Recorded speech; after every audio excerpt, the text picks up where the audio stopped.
It's your life. So this is Senate Transportation, and we are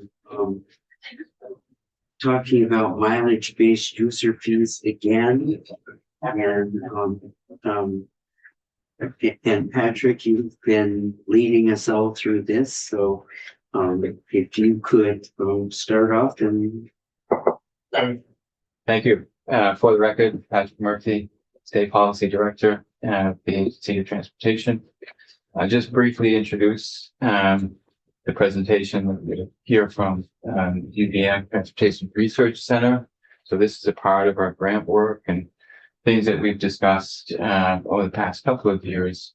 And there was a definite interest on the part of the committee last year to really have a definitive way of being able to calculate a mileage-based user fee in a way that's easily explicable to your constituents, to the public. And so we went through a competitive solicitation process, selected UVM Transportation Research Center to do this work because of their deep background in this research area. And so I'll mostly just let you hear from them all and ask questions about it. You'll notice from the slides in the report that the rate is somewhat different than what we proposed back in 2024 when Wes was known about all of this. But I think what UVM has done is come to a fair proposal and something that is more easily explainable to the public. And I think our hope for this session is just to get a better understanding of how that was arrived at, and then get a sense of the committee of any concerns with it, and work that into basically our statutory framework that we intend to propose the following week. So what you're saying is what they are making for a recommendation, the agency is going to endorse to bring to us?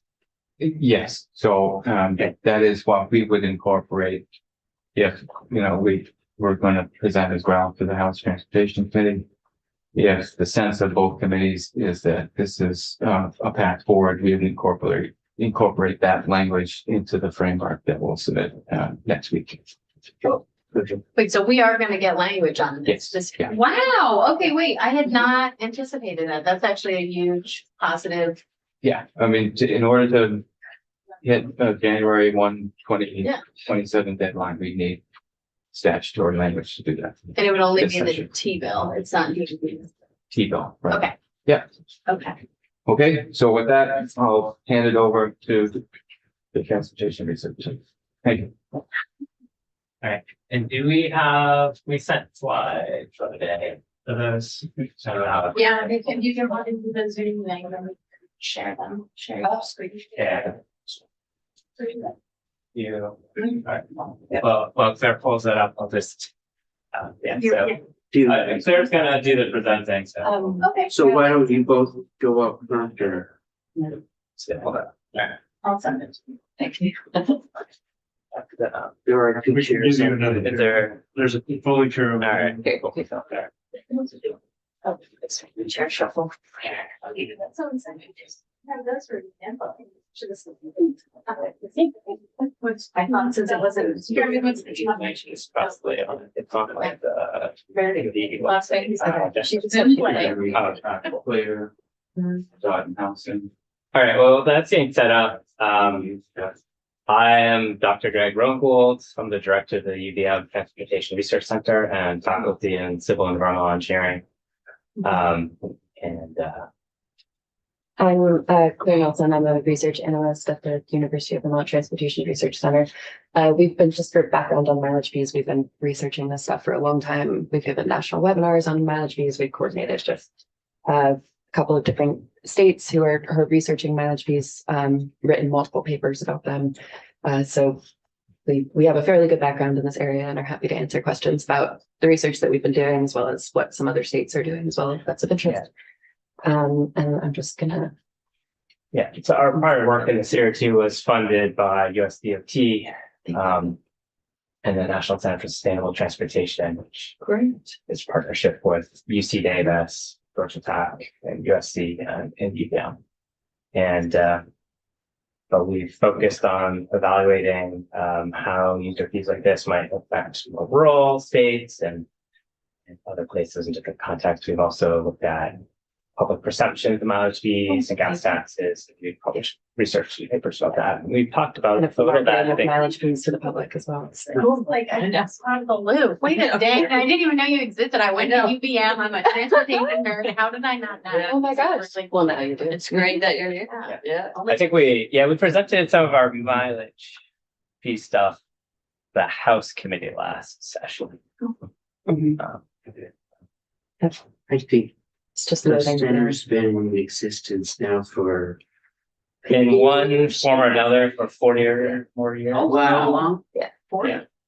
It may call different things a little bit, but UVM's worked with AOT on research for at least 40 to 50 years. Like But that. can we request research from you? Yeah. Mhm. It's a fee for service Oh. arrangement.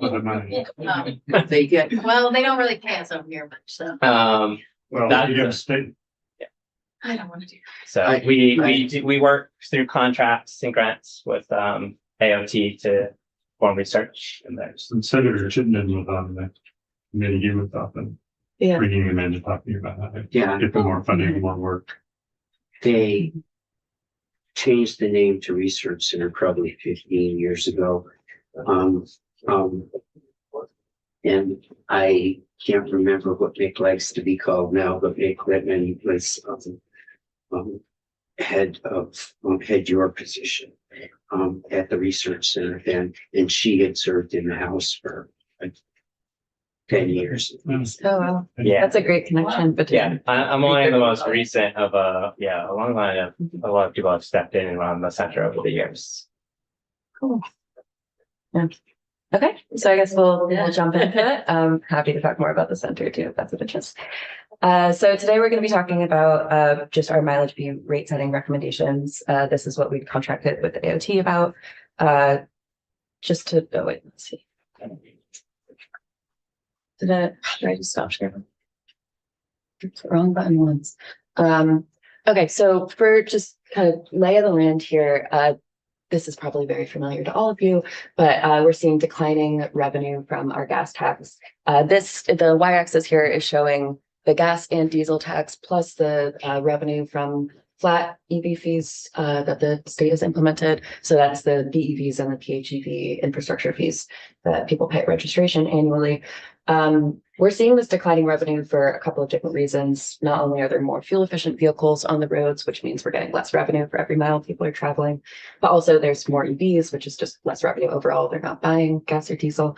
And then we're also seeing just a reduction in purchasing power over time due to inflation. So this line might be a little bit steeper than what you're used to seeing in some of the Joint Fiscal Office's reports. That's because we've adjusted it to 2023 dollars. So this would be, in 2040, this is how many 2023 dollars. So just a steep decline in purchasing power.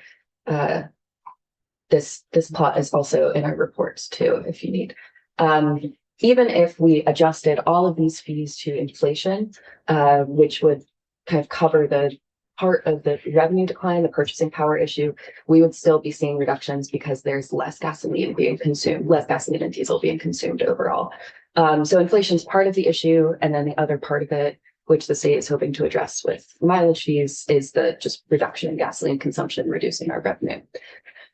So this is the, language, the intent that was set in the 2025 transportation bill. A lot of words on the slide. So just the important elements of it here is that the intent is for a mileage-based user fee for BEV pleasure cars to be put in place. This would be approximately equivalent to the amount that the state is currently getting in fuel tax revenue. So we've taken that into account with our mileage fee rate setting. And then the other key part of this is that the BEV pleasure car mileage fee would be an interim step towards gradually expanding this to a statewide program. We fought for that language. Yeah. we've taken that into account in the research we've done, and we'll talk a little bit about what it would mean to expand to a statewide program as well. So just for interpretation's sake, pleasure car is kind of this funny. Yeah. As I'm sure you know, we interpret that as light duty vehicles, any vehicles that are less than 10,000 pounds in gross vehicle weight. And when we talk about expanding this to a statewide program, we're also talking about doing this for just light duty vehicles. So our research did not take into account what this would mean for medium or heavy duty vehicles, which have very different transportation behavior and mileage profiles, differences in weight. So that's kind of lay of the land. What we've done, which is in a report that's been summarized, provided to you guys, we reviewed what other states have done in calculating their mileage fees. We reviewed the 2024 report to the legislature, which is probably the last time that you received a mileage fee recommendation. And then we update these recommendations. So we'll talk today about what our new recommendation is and how that differs from what was proposed last year. And then we also look at the impact that our proposed mileage fee would have, not only on Vermonters' household costs, but also just state revenue generating potential, which we feel are kind of the two key factors here. So today we're mostly going to focus on just what we said we want to do and what the impact is going to be. But if you have any questions about the 2024 legislative report or what other states are doing, we can answer those as well. So ultimately, our fee that we recommend is a 1.4 cent per mile rate for BEV pleasure cars. I'm going to kind of quickly go through this and we can come back to it. There's more questions about how we actually calculated it. But key elements here are that this rate was set so it's approximately equivalent at Blue Box to what current gas and diesel vehicle owners pay in motor fuel taxes. So that was kind of one of the things that was set in the legislative language that we tried to account for.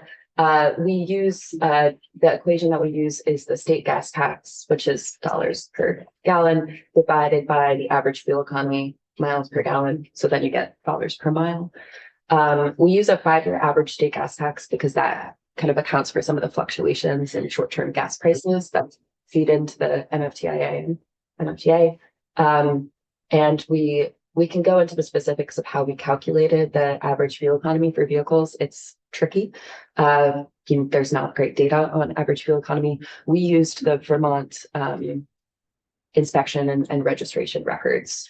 So we took all of the light duty vehicles in the state. We calculated the average fuel economy for gas and diesel vehicles.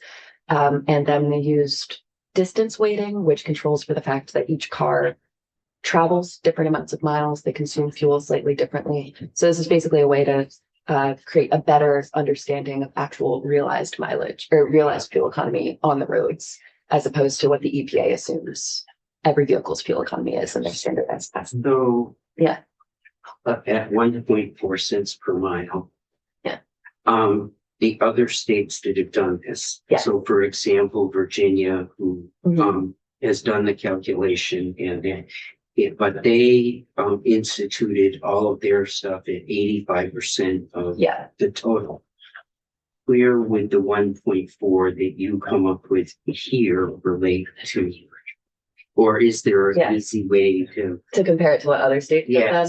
So because states' gas taxes vary so widely, it's a little bit tricky to compare their mileage rates. In our report, there is a summary table that all of the states that have proposed a specific mileage fee, they're in there. So I haven't had a chance. Yeah, no worries. It's pretty long. Yeah.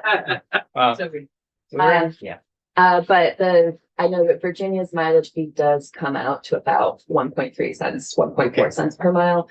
I know Hawaii's is a fair bit lower, partly because their state gas tax is so much lower than ours. The proposed mileage rate in California is much higher because their state gas tax is much higher. I think the important part of this equation would be, the light duty fuel economy.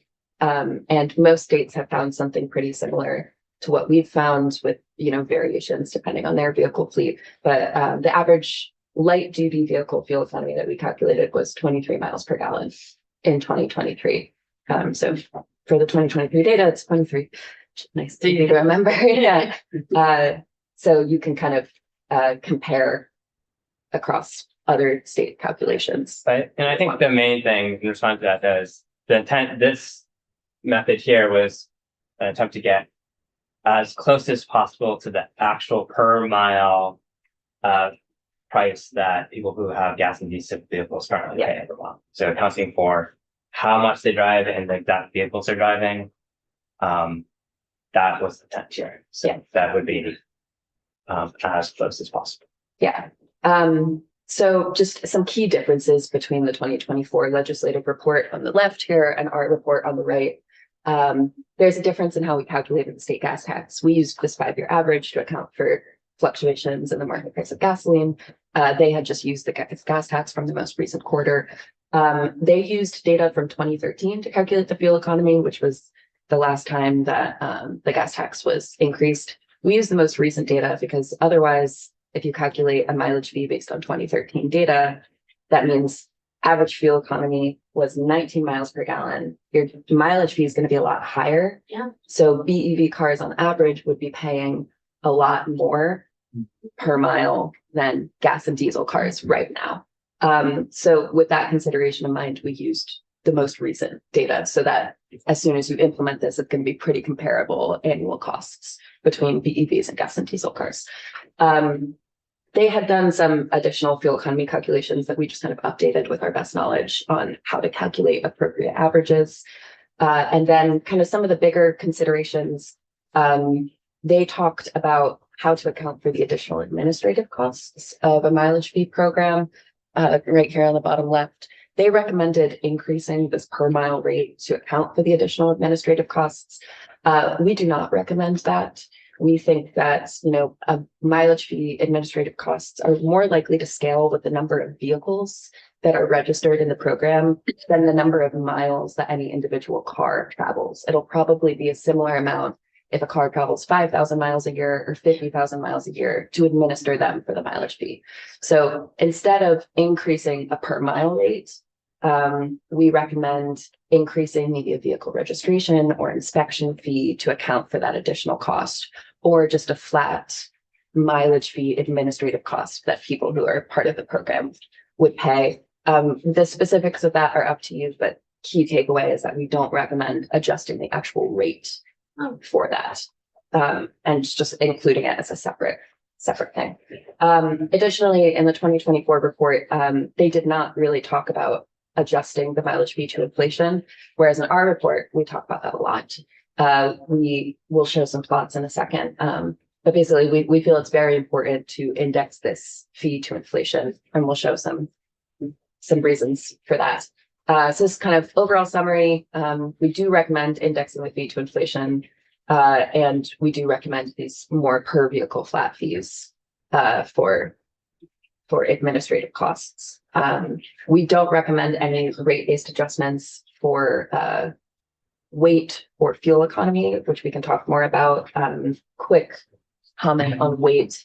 We found, the latest research shows that the differences in road damage based on vehicle weight are pretty negligible for light duty vehicles. It's really when you get into that medium or heavy duty vehicle range that you see vast differences in roadway damage, pretty comparable across the light duty vehicle range. And we're happy to talk more about that study and provide that study to anyone who's interested in learning more about road damage and vehicle weight. It was your study or? No, Yeah. this was It's referenced in the full report. There's a link to a peer-reviewed journal publication that did a demonstration of what the damage to roadways looks like across different vehicle weight ranges, and they were trying to answer this question too: what about electric vehicles because they're heavier?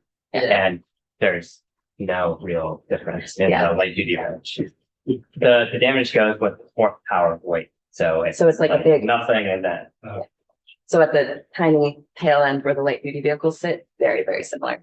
And then it scales really quickly. That's also what the EPA uses in their recommendations of roadway damage. So you'll find kind of similar language on federal government's website. So we can talk a little bit more about this too, if you guys have any more questions about how we calculated the rate and what we do and don't recommend. But we're going to dive into what this means for state revenue. Do you have a question? Yes, Yeah, go ahead. thank you, Mr. Chair. Well, I just want to say that I completely understand your rationale behind indexing the MBUF because it's the same rationale I've been making as Senator Berschlick about indexing the gas tax. Yeah. And so my only concern that I just want to flag Yes. is it would be very frustrating Yeah. for there to be an index cost on electric vehicle drivers, but not an index cost on gas or combustion engine cars. Yeah. So I just want to flag that. So I Although think that's a great understand your- lead into our next slide, Oh. actually. Did anyone else have any questions before we jump into some of the revenue and household impacts? Okay, so we had done revenue forecasts as a part of this work. The revenue forecasts come from EPA's moves. It's a big model. It includes vehicle fleet turnover, fuel economy projections, mileage of vehicle projections. These are Vermont County specific projections from data that the state provided in 2023. So just kind of summed everything across all the counties in Vermont. So it is Vermont specific. And another key aspect of this fleet projection is that it takes into account federal policies and how they might impact new vehicle sales. So we feel this is, the best way that we could have projected transportation specific revenue. If you have any questions on that, we're also happy to answer what the model does and doesn't do. So the revenue here, again, it's scaled to $2023 on the y-axis. So this is showing the decline in purchasing power as well as revenue. So you can see if there's a couple of things to highlight here. The blue lines are what we're currently doing. No mileage fee. This is the flat infrastructure fees for EVs and PHEVs and the gas and diesel taxes. Anything that's dashed is that fee indexed to inflation.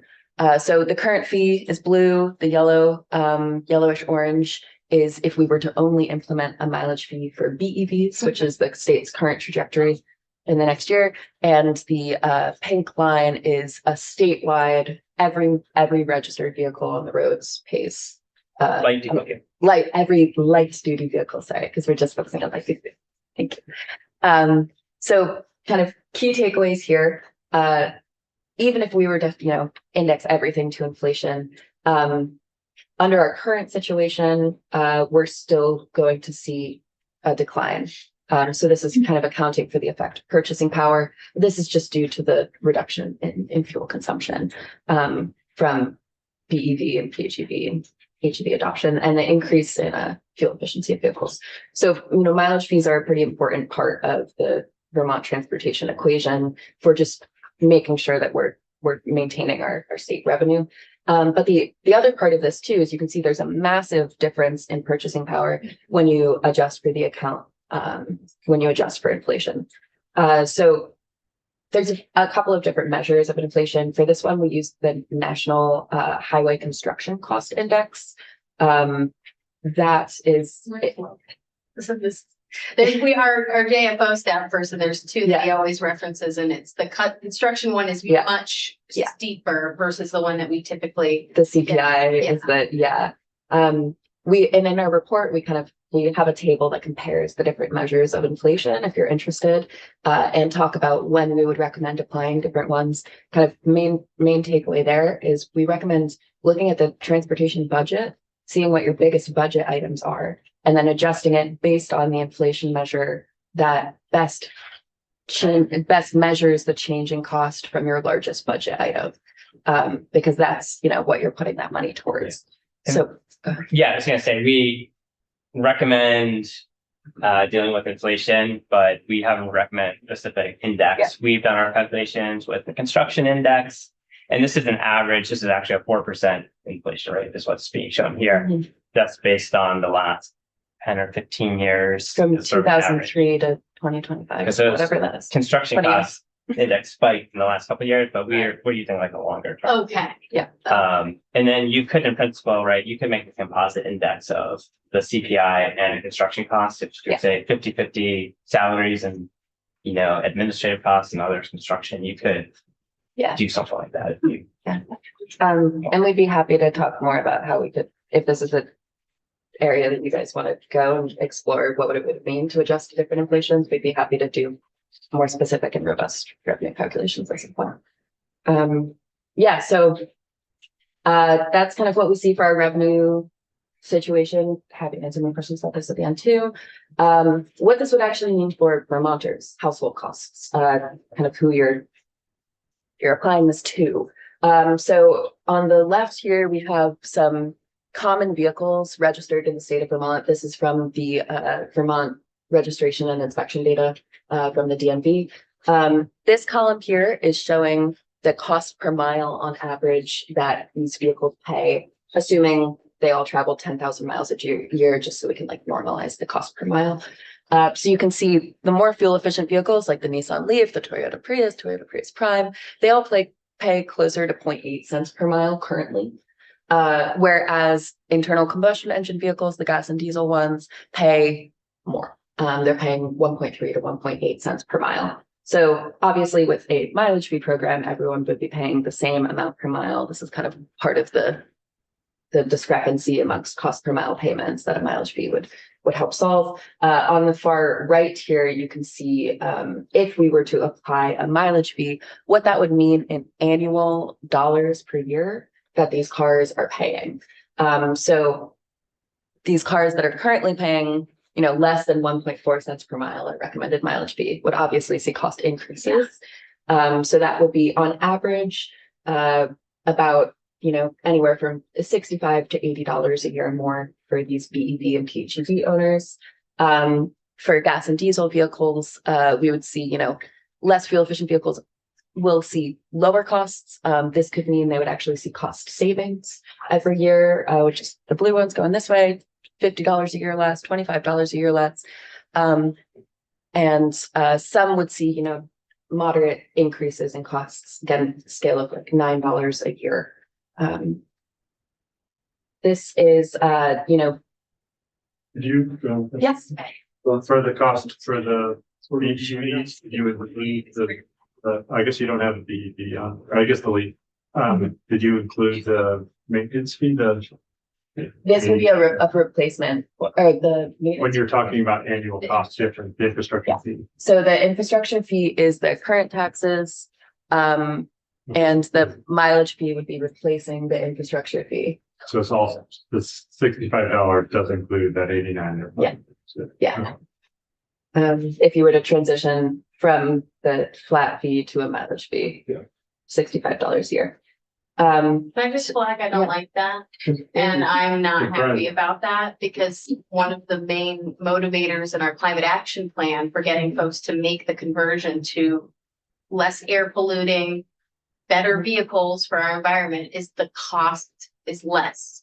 So I'm just frustrated that we would be doing the exact opposite of basically what we're trying to do in the climate action plan realm. There's another, just while we're on that subject too, there's a lot more we could talk about in that space, but because the federal gas tax will still be around, so if it's going anywhere, and switching to BEV, even with this mileage fee, you'll still end up saving money because of you're avoiding federal gas tax still. So Wait.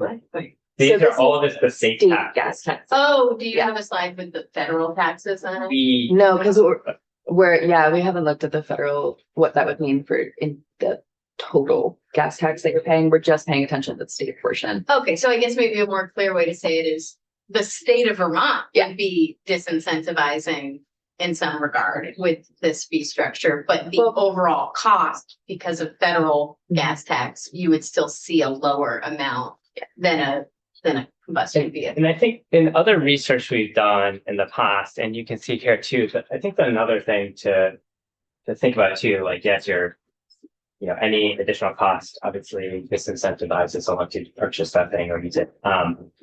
But it's also a relatively small cost in the overall magnitude of the taxes that people pay, or just general cost for ducking, $50, $60 per year.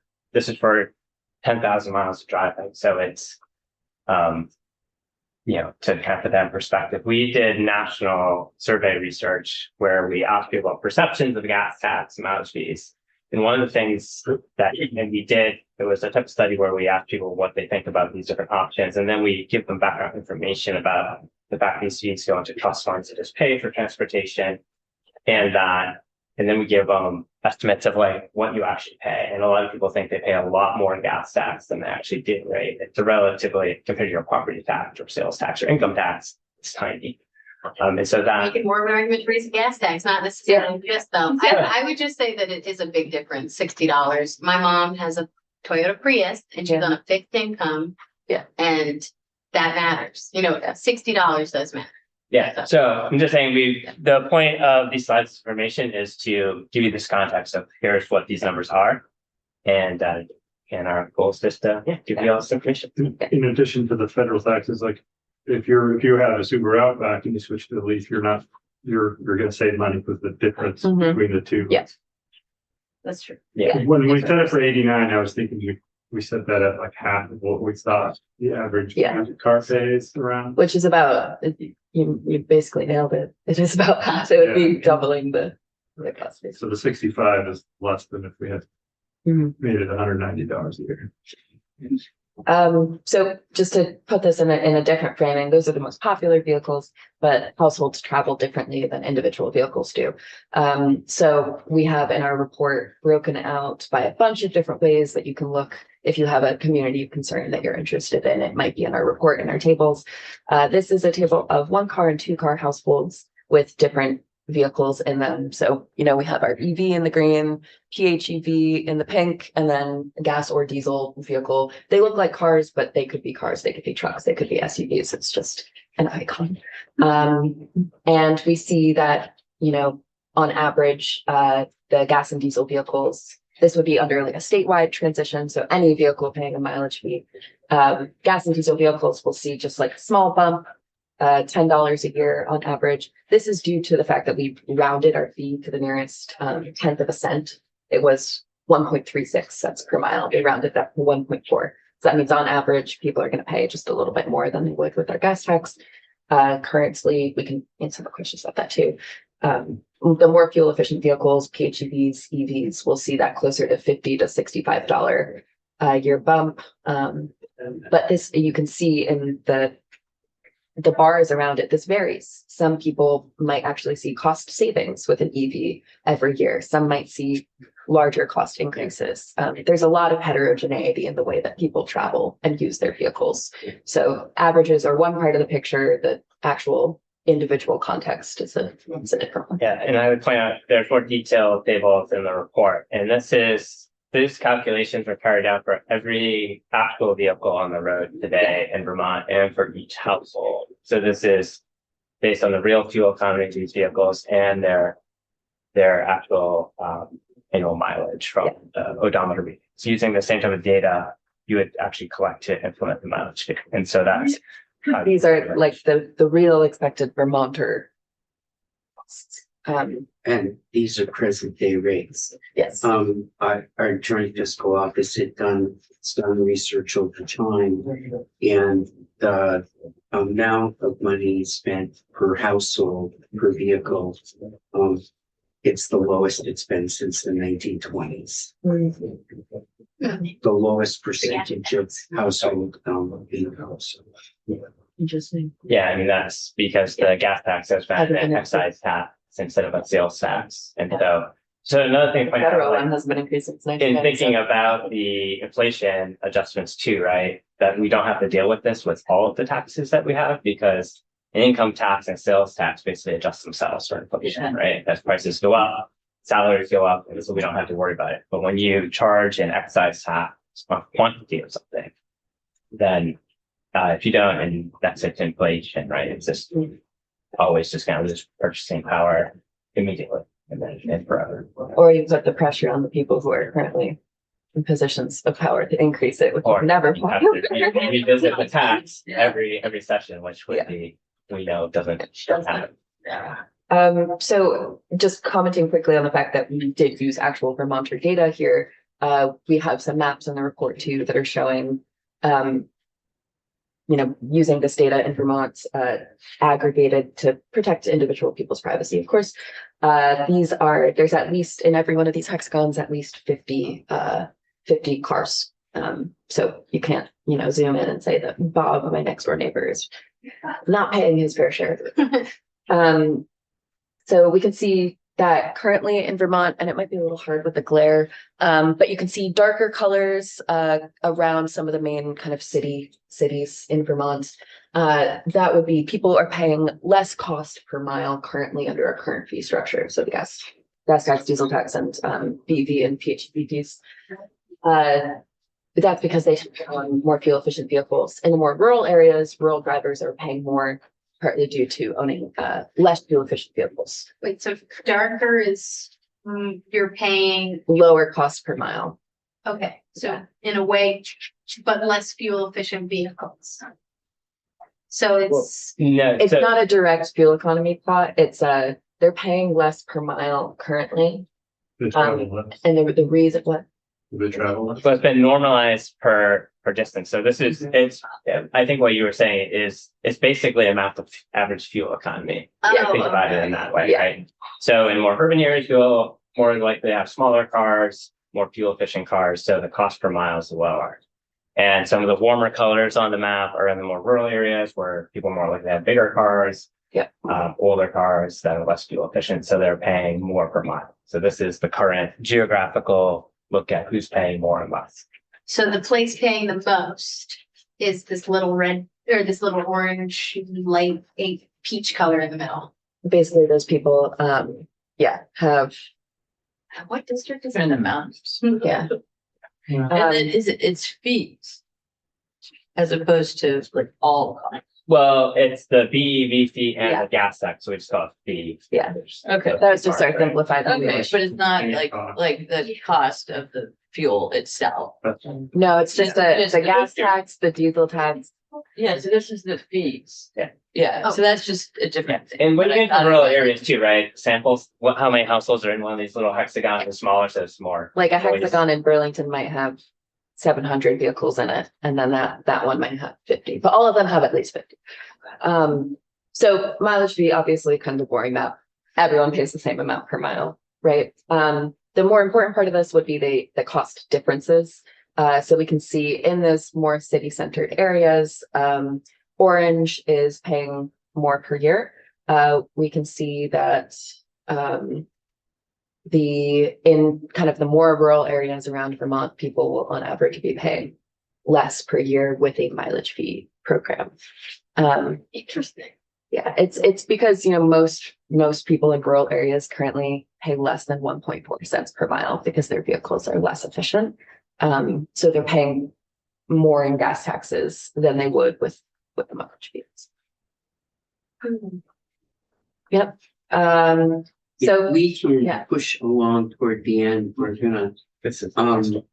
there's going to be a lot more questions and, particularly after we've all had a chance to go through this and read Yep. this.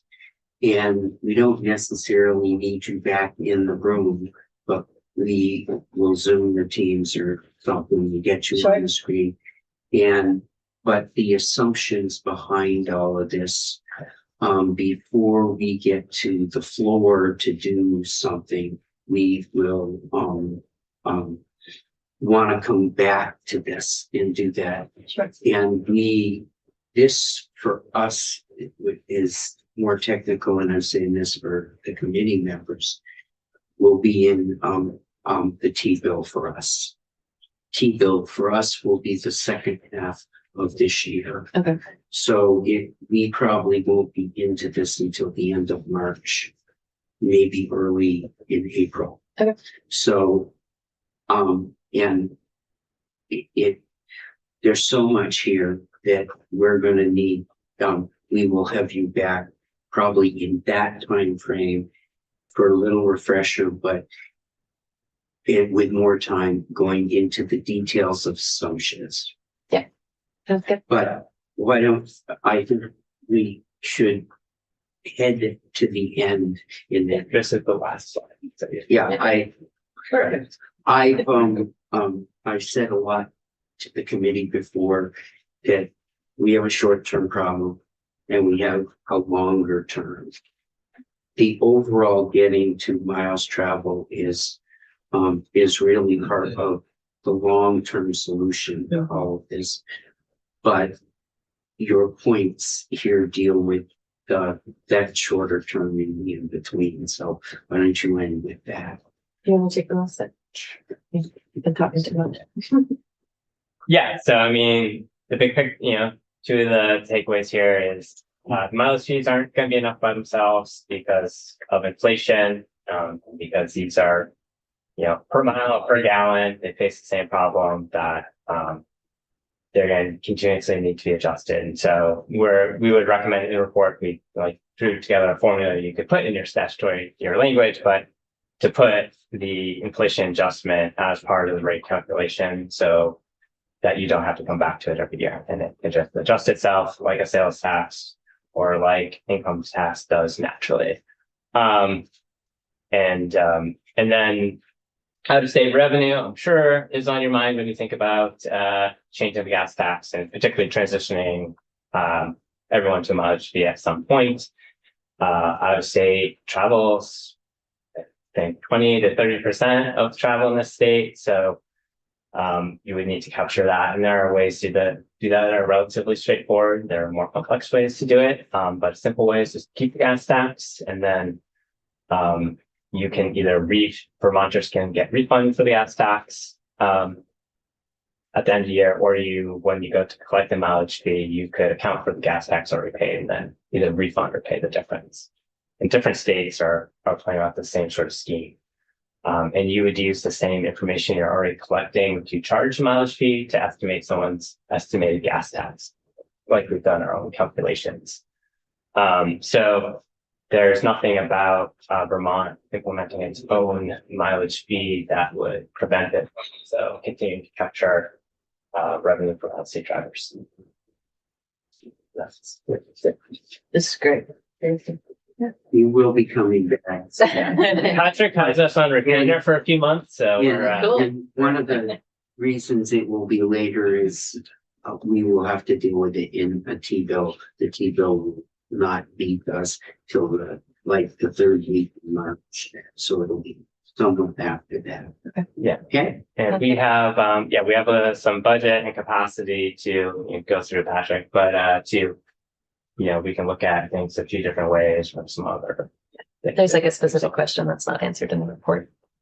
Yeah. Chat about the best way to do I it. have a Thank you. Yeah. Thank you very much. We do fee based, I don't know.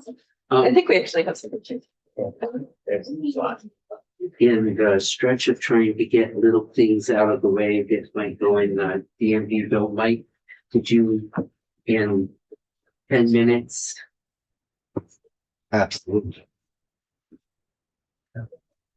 Hello all. Mike Covey, Executive Director of the Vermont Traditions Coalition. I'm here to talk about the proposal to require life vests. I understand the tragedy of loss of life, and I understand the cost in that. I also understand that there are some problems with it. The first one that comes to mind is boat fishing, which is quite popular on Lake Champlain. We're often out there after, I do it myself. We're often out there after species that are problematic. Tench really comes to mind. It's an invasive species. But we're always underway with a trolling motor. It's very difficult to shoot a bow and arrow with any accuracy through the water anyways, but that's worse if you try to say you have to have a life vest on. That activity occurs in 2 feet of water or less, generally speaking. So that's one place where I see a real conflict a lot of times. So we can't shoot under power in a motorboat at ducks and such. But we can from a canoe or kayak. Again, it's problematic in shouldering the firearm and getting the proper shoulder weld and cheek weld and sight picture and all of that when you're wearing an extra inch and a half of padding or whatever. While I understand that there are life vests that are very slim when you put them on, those are also perhaps outside the means of some folks. So I think it's questionable to, as adults, once we turn 18, right, we can sign a contract and then be held responsible for that contract. We're held responsible for our actions within the law.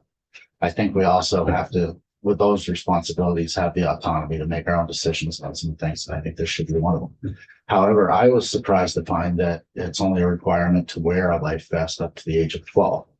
And so we wouldn't have an issue with raising that age to anyone younger than the age of 18. But once you're a fully vested citizen, I think this is a decision that people can make. And I understand it's only for part of the year. And I understand that there are a few votes out there. I don't think it's any less tragic when somebody perishes from drowning in any of the warmer months. And I think it's very likely much more commonplace. And it happens when we're swimming. And so, you know, are we going to require a life vest while swimming? I just think that it gets to being a bit of overreach when it's for everybody. I think, you know, that's my testimony. It's very brief. There are certainly problems with it for some types of hunting. I've spent many a lazy day on the Connecticut River now that I finally have a boat. Just last year got one and I absolutely love it. You know, and we'll be out there and just jump off the side of the boat to go swimming, you know, so that's another aspect that where this, you know, is a huge complication, probably not, but I think it's just an unreasonable expectation to say that we're going to tell adults what they shall do on something that they should be able to make a decision on. And the problems I've outlined in terms of shallow water and certain types of hunting are very real. Do say that in most of these hunting situations that it's in very shallow water? So if you're, I can't speak for everybody, right? And there are exceptions to every rule, even if I could. But if you're hunting dabbing ducks, you know, these are ducks that are, you know, see the cute little butt out of the water, you know, that's the water there. They're in those shallow bays. So in that scenario, yeah, it would be shallow water. And with the bow fishing, it's you know, refraction makes hitting anything in any amount of water very difficult. It's so the more water you have, the more difficult it becomes. So you're generally in the most shallow water you can be, you know, but you're constantly looking for fish, which don't sit around when you come over with a boat and say, oh, you know, I'm going to hang out and let me shoot at you. So it's a constantly moving process. And that would fall under, you know, being underway. People, you know, you're going to shift from place to place, bay to bay, if there's just nothing happening. And so in those cases, you're going to be underway and you might be cutting across the water. And that's where I come to the point of, you know, this is, we have to leave adults some measure of decision making. We have to respect the autonomy that comes along with being a citizen to some degree. And I would suggest that this is a place where we should do that. And that's not to minimize the tragedy of any loss. It's. Go ahead. Yeah, thanks, Mike. Would you still oppose it if there was an excuse for like wild hunting? Because you have a broader issue just of the government overreach, as you said. That would improve it, but it doesn't cover, you know, people are fishing who are very accomplished boaters. You know, I can't, I'm not going to throw them under the bus and say that, you know, their autonomy doesn't matter. That would be a much better analogy, and that was a missed opportunity for sure. I couldn't let it go. Okay. You know, and if we're going to exempt hunting and fishing, right, then why everyone's going to ask why are we exempting that and not anything else? Go ahead. Did you have an opportunity to listen to the testimony on this bill, the previous testimony? I've listened to some of it, yes. And so my understanding is that the concerns come from the expense and tragedy of those folks who are lost. Yeah, and I also would say that I'm worried about people who are duck hunting and bow fishing, falling out of their boat and drowning. I mean, we heard a story specifically of a duck hunter who, because you're wearing such heavy clothing typically, he drowned, and it was devastating to his entire family. It cost tens of thousands of dollars to respond. Mhm. It caused serious harm to the people who were on shore. So I actually think your group is actually exactly who needs to be told to wear life jackets, because if it's going to be slightly disincentivized because maybe you have to buy a specialty one, and Cabela sells them for like $89 and they look pretty cool. They blend in, they got all the wood colors. That group I think actually has to be kind of given they're rule followers is what I keep hearing about hunters and fishermen. So you're rule followers. And I think unfortunately, until we have a rule, we're going to see almost those yearly deaths in serious forms. And it just breaks my heart. So I understand the autonomy piece. I actually think your group is exactly the group who needs to be wearing life vests, because you wear extremely heavy clothing. And what we heard was you can fall overboard. You can be a well-trained, you can think I'm a great swimmer.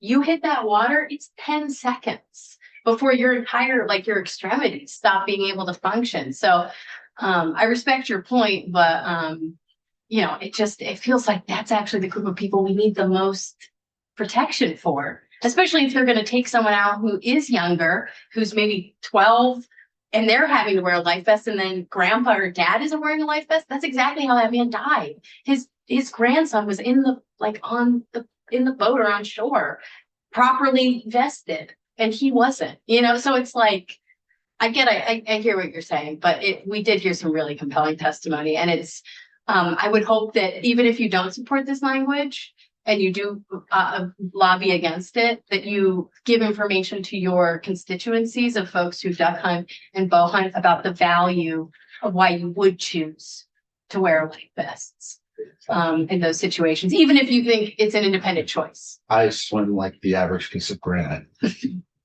and almost always choose to wear a life vest as a result. And there are times where it is not workable for me. So I know there are times where it's not workable for my constituents. And I firmly believe that hunters and anglers are, for the most part, there are exceptions to everything, very law-abiding. Yeah. And I believe that Vermonters are very law-abiding. And I believe that a great number of Vermonters don't wear seatbelts. And I believe a great number of my folks won't wear a life vest when they're told to. We actually have some of the highest percentage of seatbelt usage in the country. We're like over 80+%. So. Be that as it may, I'm confident that people are going to still make the decision of when they're going to choose to wear a life vest. I think that there's a lot of value and a lot of space to make an adjustment in this law to protect underage voters. And I think that's sensible. And I don't anticipate that this is a hill I'm going to die on, but I do think it's problematic. And, an exception for hunting and fishing would be a great start. I just tend to fall back on the idea that even if we don't all always make the best decisions, we all do or should have the autonomy to make those decisions as adults. Thank you. Thank you.